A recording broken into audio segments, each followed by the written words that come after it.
Bonjour à tous, c'est Laser Killer qui vous parle pour une nouvelle review vidéo. Aujourd'hui consacrée à cette Megablox Dragons sorti en 2006 aux États-Unis et en 2007 chez nous, qui fait partie du sous-thème Battlestorm, voilà, et il s'agira du Tower Bridge. Alors donc malheureusement je n'ai plus la boîte, ce qui est assez dommage car la boîte est assez spéciale effectivement. Elle avait une forme de tour et elle était transparente, ce qui fait qu'en fait, bien sûr sur l'avant et l'arrière vous aviez une photo du set, hein, et les trucs qui correspondent à la description par exemple, mais en fait au-dessus on avait toute la partie qui restait transparente et qui vous montrait différents éléments du set, comme par exemple des soldats, des dragons, un drapeau, voilà, un muret, etc. Donc c'était un plutôt beau emballage, assez gros et tout, mais là je ne l'ai plus. Donc on va passer directement au mode d'emploi. Vous m'excuserez pour ça, au pire, vous pouvez toujours chercher sur en Google, hein, vous trouverez rapidement une image de la boîte du set.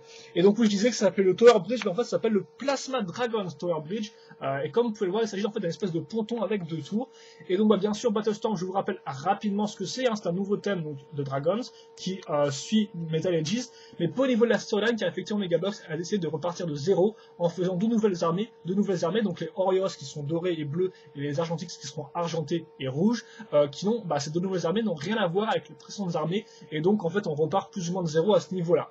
Après vous allez voir au niveau des moules, ce ne sera pas pareil, mais bon, c'est plus ou moins l'idée. Donc bon, les deux tours, des dragons, placement, on les verra par la suite, hein, des guerriers, bon voilà, on verra ça dans la review. Alors aussi, comme vous pouvez voir, on a vraiment deux éléments distincts, donc deux tours, deux dragons, des guerriers divisés en deux, donc cette review sera divisée en deux parties, je n'ai pas trop envie de me prendre la tête, donc la première partie sera consacrée à la tour Orios, voilà. Au personnage Orios, tout bêtement. Donc la liste des pièces, et notez aussi que vous pouvez voir, on a un espèce d'œuf plasma là, donc un espèce d'œuf en deux parties, et celui-là aussi je l'ai perdu, je ne sais pas du tout où il est passé, et vous m'en verrez désolé, car je préfère faire des revues très complètes, mais je ne sais vraiment pas où est passé donc cet œuf plasma qui était filé avec, et donc c'est dommage, mais voilà, il faut savoir qu'il y en avait un, il faut le noter, voilà. Ensuite, la description du set que je vous lis rapidement. Hein. Donc, suspendus au Mirador, les dragons plasma sont couvés et s'entraînent pour la guerre contre les puissantes armées des Argentix et des Orios. Les deux camps revendiquent un droit de suprématie sur la forteresse Tower Bridge et au contrôle sur le royaume des cristaux plasma mystiques. Voilà grosso modo le scénario de Battlestorm. Donc bon, l'instruction, hein, toujours bien sûr un mode d'emploi qui fait 2 mètres sur 5. Megablox ça fait beaucoup d'économies pour Battlestorm, mais visiblement pas sur les modes d'emploi.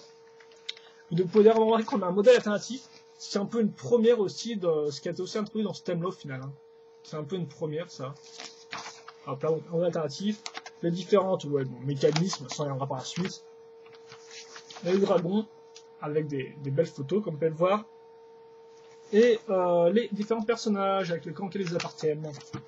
Et les différents sets, les différents sets du sous-thème Battlestorm. Tous plus ou moins assemblés ensemble, voilà. Et donc voilà, donc, on va quand même passer au sang lui-même, hein, parce que c'est plus important. Donc d'abord les figurines. Donc du côté d'Orios, on va commencer avec donc ce personnage. Comme je l'ai dit, en fait, il n'y aura pas de nouveaux moules pour les armes ni les personnages, à part quelques rares exceptions, excusez-moi. Donc c'est ce qui fait que en fait, voilà, ce personnage-là, vous le connaissez déjà, ce moule-là n'est pas nouveau, mais bien sûr, il y a la couleur de Orios, donc doré et bleu. Par contre, doré et bleu, mais juste à l'avant, car comme vous pouvez le voir, à l'arrière, eh bien, ce sera du gris foncé pour tout le corps. Je pense que c'est une question de réduction de coût. Je ne pense pas que c'est un parti pris des designers de Megablox de faire un personnage avec un dégradé du doré vers le gris foncé. C'est un peu dommage, mais c'est comme ça. De toute façon, ce sera pour toutes les figurines Megablox Battlestorm. Donc voilà, donc une articulation, hein, je vous rappelle, excusez-moi pour mes cheveux, en rotation au niveau du cou, un point de rotation au niveau de l'épaule et un point de rotation au niveau donc de la jambe. Voilà. Et donc oui, contrairement aux figurines Lego, il n'y aura pas de point de rotation au niveau des mains. Ce qu'il faut noter. Ensuite, vous avez comme power, il n'y en a plus d'aimants. Avant, on avait des aimants dans chacune des figurines. Là, ce ne sera plus le cas. Voilà. On va passer à la suite, donc, avec le second guerrier, qui est un guerrier Vorgan. Et comme vous pouvez le remarquer, façon Battlestorm, ça fait effectivement Battlestorm va aussi mixer des corps ensemble. Et donc, par exemple, là, vous avez un corps de Vorgan, une tête de Vorgan, mais vous avez, comme vous pouvez le voir, des bras de Dragar qu'on vient de voir à l'instant. Donc, c'est assez intéressant. Donc, là aussi, niveau arme, rien de nouveau. Hein. Et donc lui par contre, ce qui fait qu'au final, lui, il est entièrement doré, quoi. Il n'a pas de couleur de peau, contrairement aux autres Vorgan, mais là aussi, gris foncé à l'arrière. Et enfin, un troisième figurine, qui là par contre, ne fait pas partie des Orios, ni des Argentix, car effectivement, il s'agit d'un des deux personnages du nôtre, en fait, dont j'ai oublié le nom, et donc voici la tête. Donc par contre, il semble qu'il y a peut-être un nouveau moule, hein, la tête de Cyclope, c'est nouvelle. Avant qu'elle soit apparue auparavant dans les Megablox Pirates, mais non, je me trompe, ouais. C'est les nouvelles, normalement. Avant qu'elle soit peut-être apparue dans Narnia, mais je pense me tromper. Par contre, pour ce qui est du corps, corps et bras, c'est du Xenos, donc une figurine sortant de Mika dans Fire and Ice. Et pour la cape, là aussi, par contre, au début, je crois qu'elle était sortie en Metal Aegis, mais je ne suis pas si sûr que ça. Donc, on va voir comment elle ressemble. Elle est plutôt pas mal, hein, elle est assez sympathique, je trouve. Un bon compromis entre les entre une cape grande, mais normalement pas trop étayée, voilà. Donc elle est dorée, comme quoi le personnage est doré et argenté. Donc au final, c'est vrai qu'il représente un peu les deux camps, quoi. Même si on se demande un peu si des fois il serait pas un peu traître. Et comme on peut le voir, il a aussi une arme un peu plus balèze que les autres, mais qui aussi n'est pas nouvelle, hein, mais qui est normalement dans une nouvelle couleur, parce qu'avant, elle n'était pas sortie entièrement grise foncé. Ce qui n'est pas spécialement magnifique, mais voilà. Nouvelle couleur. On passe maintenant au dragon. Donc dragon plasma, souvenez-vous, je vous rappelle vite fait, dragon plasma c'est quoi? Donc c'est un nouveau sous-thème de dragon, enfin de dragon de figurine même, qui est sorti auparavant. Donc j'ai déjà fait 2 reviews sur eux. Si je dis pas de bêtises, hein, donc sur la série 1 et série 2, et donc là, eh bien, on aura de nouveaux dragons. Donc grosso modo, les caractéristiques, c'est une échelle plus petite que les dragons de taille moyenne. Second point, des matières plastiques un peu plus souples utilisées. Troisième point, des articulations ball joint. Et enfin, quatrième point qui est apparemment très utile ici, c'est qu'en fait, on n'aura pas que des dragons dans le sous-thème, mais aussi des robots, des monstres et des dinosaures. Mais ça, c'est plus pour le sous-thème des personnages plasma en eux-mêmes que vraiment pour ce thème-là. Voilà. Donc par contre niveau moule, rien de nouveau car effectivement on aura un mix, en fait avec les deux dragons de ce set là on aura un mix entre les dragons Caesar et Tailtorn de la série 1, donc si vous voulez voir à quoi ils ressemblent, et bien vous pouvez les voir ici dans ma review vidéo sur les dragons plasma de la série 1, voilà. Et donc ce qui fait que lui par exemple, il aura le corps de Tailtorn, il aura sa queue aussi comme vous pouvez le voir, donc comme vous pouvez le voir on a différents points de connexion, des ball joints comme je dis pour les accroches des pattes avant, pattes arrière, queue, tête et elle, à ce niveau-là. Niveau schéma de couleur, on a du bleu clair et du bleu plus foncé, comme on peut le remarquer. Donc comme je disais, là on a les éléments donc corps et queue de Tailtorn. Pattes arrière par contre, qui seront de Caesar, donc ces pattes-là, comme ça. Et pattes avant de Tailtorn, aussi par contre. Et donc ce qui fait qu'en fait, qu'avec ces pattes-là, Tailtorn, qui de base est un dragon qui a la même base, mais qui est un dragon bipède, et bien en fait là, avec ce type de pattes-là, et bien on aura un dragon qui sera quadripède. Donc comme vous pouvez voir, en modifiant les différentes parties du corps, on arrive à avoir des dragons qui ont un design au final assez différent. Bon, les ailes étaient les mêmes pour Caesar et Tailtorn, de toute façon, il n'y a pas grand chose là-dessus. Et enfin la tête sera celle de Caesar, donc avec les grandes pièces qui repartent dans l'arrière, la espèce de grande pointe aussi. J'ouvre et les dents sont peintes mais pas la langue. Si vous la voulez peut-être bleu de base. On met ça comme ça et voilà. Vous avez le dragon qui est fini. Donc c'est comme ça. Donc niveau articulation, eh bien, vous avez un ball joint par pas. Donc voilà, comme ça. Donc ce qui fait qu'en fait, plus qu'il y a un point de rotation, là, vous pouvez bien sûr bouger de bas en haut, mais aussi un peu sur les côtés. Et ce qui permet une plus grande posabilité bien sûr des différents membres. Pour ce qui est de la tête, c'est idem. À part bien sûr, elle peut ouvrir la bouche. Voilà. Les ailes, bien sûr, ne sont pas articulées, et la queue peut juste tourner. Voilà. Et donc, vous savez tous sur ce dragon plasma-là, qui est celui des Horse. On va maintenant passer au set en lui-même. Donc, avec tout d'abord une grosse nouvelle base plate qui ressemble à ça. Donc, excusez-moi, je suis un peu de travers là. Donc, comme vous pouvez le voir, je vais vous montrer rapidement, mais il n'y aura rien d'autre dedans. On a un léger dégradé entre le gris, voilà, entre du gris un peu plus clair et du gris un peu plus foncé, limite noir, voilà. Limite noir marron, c'est un peu spécial comme couleur. Et vous remarquez qu'on a 4 points de connexion comme ça en fait, qui s'adaptent à des briques normales. Voilà. Ça a l'air un peu, c'est vrai que c'est pas étonnant, mais ça s'adapte à des briques normales. Donc par contre, je vais juste mater le mode d'emploi pour voir en question si ça se met, car effectivement, contrairement à l'autre tour, là, on va caser une autre pièce. Voilà. On va caser cette pièce-là, donc qui est une autre, excusez-moi, qui est une autre espèce de base plate, comme vous pouvez le voir, avec là aussi donc un espèce de trou ici, hop là, et donc vous remarquez qu'on a aussi un dégradé entre le marron et le vert, là par contre, et qu'on a des espèces d'accroches ici, donc des pièces 2x3 plus briques 2x2, et au-dessus on a des espèces de briques comme ça qui sont très utiles en fait, pour mettre les différents éléments de la tour, en fait, qui sont vraiment modulaires là, donc un peu à la façon de cette Lego, et donc ça permettra en fait, grâce à ces pièces-là, d'enlever et de remettre les différentes parties de la tour facilement, sans avoir à les accrocher sur des tenons. Donc ça fait qu'en fait on aura juste les accroches ici, mais à part ça, il n'y aura rien d'autre, ce qui fait que ce sera assez facile à enlever et à démonter. Voilà, c'était un bon point par rapport au vieux set Megablox, qui était avant tout une espèce de grosse structure. Là, on est beaucoup plus dans le modulaire. Et donc ça se fait comme ça, comme je dis, grâce aux pièces en dessous. Voilà, donc je vous montre un peu à quoi ça ressemble. Voilà, donc ça c'est les éléments, ça c'est vraiment l'élément de base, il n'y a pas grand chose là-dessus. C'est vraiment 2 base plates mises l'une sur l'autre. Donc ça, on va le mettre de côté pour l'instant, et effectivement, on va passer au reste du set, donc d'abord avec la partie qui tiendra le pont-levis. Et donc, à quoi ça ressemble? Eh bien, je vais remettre comme ça à cam. Donc, c'est vrai que j'ai pas trop démonté le truc, vous m'excuserez, je pense que ça fera l'affaire. Donc, on va commencer avec une plaque bleue, comme vous pouvez le voir, hop là, qui d'ailleurs possède une trappe que vous pouvez ouvrir comme ça. Il n'y a pas de mécanisme comme avant avec une espèce de petite poignée pour faire tomber la trappe. Non, là, vous pouvez juste la lever comme ça. D'accord? Comme ça, voilà. Et la coincer, plus ou moins. Donc voilà une trappe, donc une pièce comme pouvoir, une nouvelle pièce en fait, une nouvelle pièce d'accroche avec bien sûr une texture bois et différents tenons ici et là. Vous remarquez les nouveaux piliers comme ça, donc c'est une espèce de pilier comme vous pouvez le voir en angle. Donc ça c'est nouveau, hein. On a l'impression qu'on a plusieurs briques en fait en forme de L, mais en fait non, c'est vraiment une espèce de méta-pièce. Après vous retrouverez des différentes pièces d'accroche comme ça. De l'autre côté, on va retrouver nos pièces en L plus une pièce de roche ici, donc qui n'est pas nouvelle, alors ça c'est un vieux moule qu'on a déjà vu auparavant, mais par contre le schéma de couleur est nouveau, donc avec une espèce de gris et une espèce de teinte un peu vert comme un peu de végétation qui est dessus, voilà. Sur ce côté-là, vous aurez une planche, voilà, donc pour, je suppose, un peu menacer les personnages de se jeter à terre, quoi, ce qui fait quand même un peu mal. Et enfin, donc différentes pièces ici, comme pouvoir chromé doré, qui sont plutôt bien, donc des espèces de nouvelles pointes, qui sont déjà apparues auparavant dans différents sets Battlestorm, hein, mais qui sont nouvelles dans le sous-thème, en elle-même. Et enfin, donc le pont-levis qui tient grâce à ces pièces 2x1 avec un trou technique. Et donc, comme vous pouvez voir, eh bien, le pont-levis est une espèce de grosse pièce comme ça, qui d'ailleurs a une trappe ici, vous pouvez ouvrir. Hop là. Et vous pouvez aussi la faire comme ça, la faire passer comme ça. Donc si vous voulez ouvrir la pièce, vous pouvez. Et donc je suppose que ça pourra vous faire plusieurs utilisations. Pour le reste, il n'y a rien d'autre à dire, hein. Texture bois assez détaillée et les couleurs dorées. Bien sûr, là, comme j'ai dit, on n'aura plus beaucoup d'effets de peinture dans Battlestorm, dans ce thème-là. Megablox a un peu arrêté ce type de truc-là, ce qui fait que la plupart des pièces sont d'une couleur unicolore. Voilà. Mais bon, normalement, ça rend plutôt bien. Donc ça, c'est le premier élément, avant tout, qui est là pour la tour. Enfin, pour le pont, quoi. Ensuite, nouvelle pièce, donc avec une nouvelle grosse brique, avec donc, une espèce de forme de grille et différentes pièces, différents tenons sur les côtés. Des nouveaux types de piliers, comme vous pouvez le voir, donc avec aussi les pièces d'accroche au-dessus. Donc, qui sont quand même assez simples, voilà. Donc, c'est vrai qu'en fait, Battlestorm, c'est quand même beaucoup plus un thème avec des pièces plus lisses, un design moins, avec des couleurs plus claires, un design plus lisse au final, un truc un peu moins guerrier, un peu moins violent, je dirais, c'est comme ça, un peu moins violent que les thèmes précédents, voilà. Donc, 4 piliers. Ici, un mur, enfin, qui est, je vais enlever ça, si j'arrive.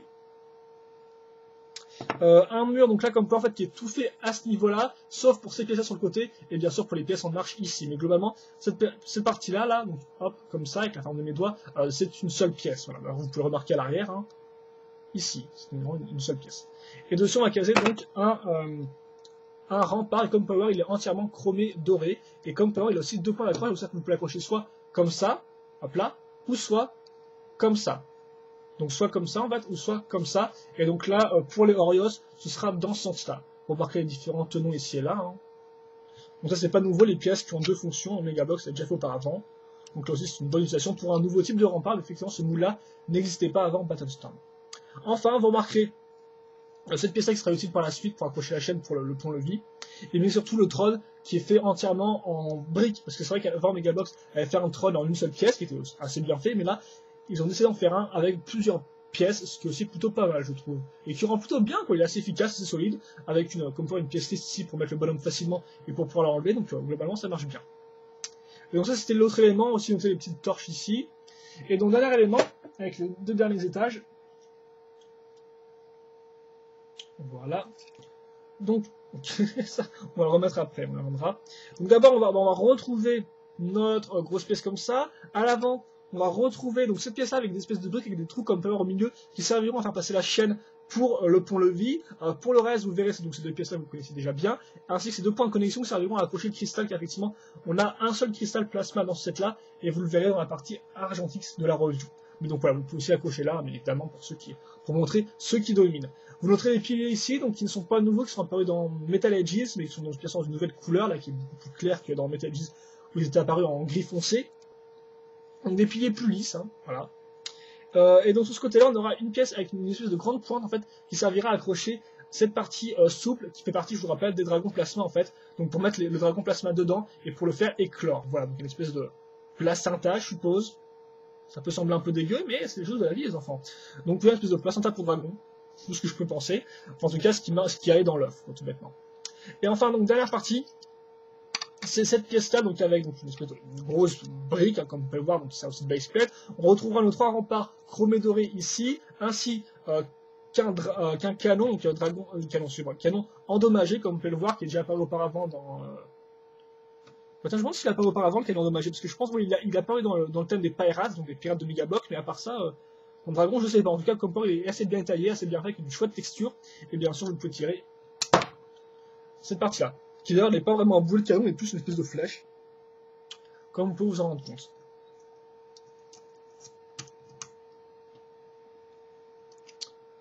Ensuite, je vous modifie le drapeau, donc l'étendard n'est pas nouveau, néanmoins, bien sûr, le drapeau, enfin, le logo du drapeau est nouveau, l'emblème des Orios.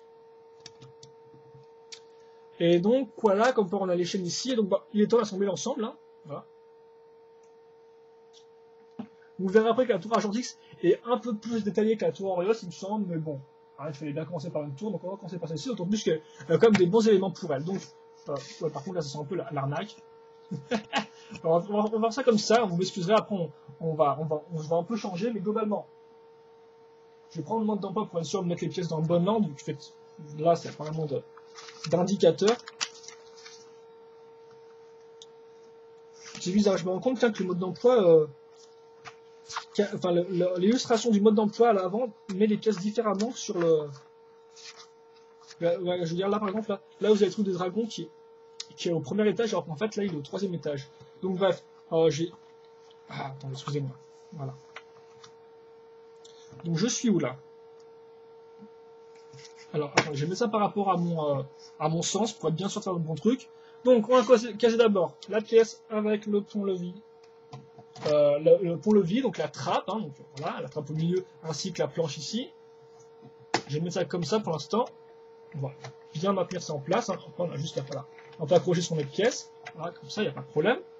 Ensuite, on va accrocher la pièce avec le trône, qui sera voilà, comme ça, avec le mur dans ce côté-là. Donc, montage modulaire qui marche bien. Hop là. Et enfin, donc le dernier étage, hein, qui est 2 étages en fait, et qui là sera accroché comme ça, bien évidemment, pour mettre l'échelle dans le sens du pont-levis. Donc maintenant, on va accrocher l'échelle et le pont-levis ensemble. Donc simplement, hop là, grâce au point d'accroche ici, hein, comme vous pouvez le voir.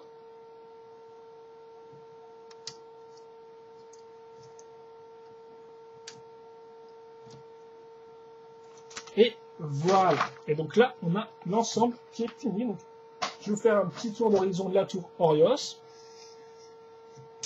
Et donc, on va voir un peu ce que ça donne. Voilà. Donc déjà, hop. Donc comme on peut voir, c'est assez grand. Hein. Je vais vous montrer une figurine à côté, si j'arrive à la faire tenir en droite, la figurine.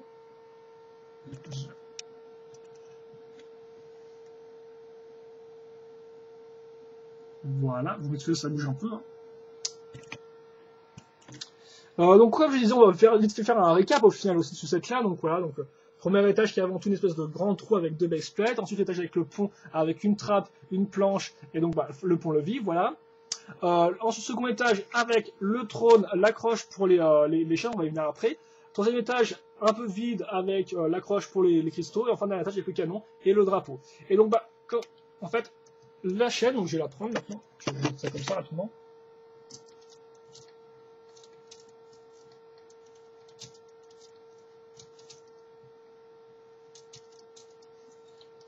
Voilà, donc attendez, je vais essayer de la choper. Donc là j'ai la chaîne et maintenant en fait je n'ai plus qu'à l'accrocher à l'arrière, donc sur la pièce grise. Vous ne voyez rien. Ah si vous voyez là quand même je pense. Voilà. Et voilà, là j'ai mon pont-levis qui tient. Grâce à la pièce grise, comme vous pouvez voir, qui maintient la chaîne en place. Et donc, eh bien là, j'ai la tour donc, des Orios qui est finie, quoi. Donc attendez, j'ai rajouté quelques bouquins pour tenter de vous montrer le truc en entier, mais bon, je ne vous promets rien. Voilà. On va le mettre bien au fond de la truc. Je vais laisser le pont ouvert, quitte à faire. Voilà. Ah, vous avez quand même un super beau plan là. Je suis quand même assez fier de moi. Et donc, bah, niveau figurine, hein, je vous montre les 2 Orios que vous avez. Plus la figurine neutre. Bien sûr, il y aura aussi des figurines argentix, hein, et un dragon argentique, mais ça je vous montrerai bien sûr dans la partie argentix de la revue. Je tiens vraiment à diviser les choses en deux. Bon, lui, il ne pouvait pas vraiment diviser en deux, logiquement, mais... Voilà, et le dragon. Et donc voilà, donc c'était la première partie de la review sur le Tower Bridge, le Plasma Dragon's Tower Bridge. Donc vous avez vu l'élément, enfin la tour du côté Oreos, elle rend plutôt bien, comme vous pouvez le remarquer. On a quelques petits ici là. Je reprendrai par exemple le trône, qui m'a vraiment bien plu, moi, et les différents éléments de construction. De toute façon, ça je pense qu'on reviendra sur un bilan, ça peut être un peu plus gros en fin de review prochaine. Mais globalement, vous allez pouvoir la partie Oreos qui se débrouille plutôt bien. On verra un peu comment elle se compare à la partie argentix, et bon, et puis on fera ensuite un bilan comme il se doit. Voilà. Donc j'espère que vous avez apprécié cette revue-là. Et moi, je vous dis à la prochaine, normalement, pour la seconde partie de la revue vidéo, donc qui sera consacrée à la tour des Argentix. Et puis, en attendant, portez-vous bien. Et puis, à la prochaine pour la suite. Allez, salut!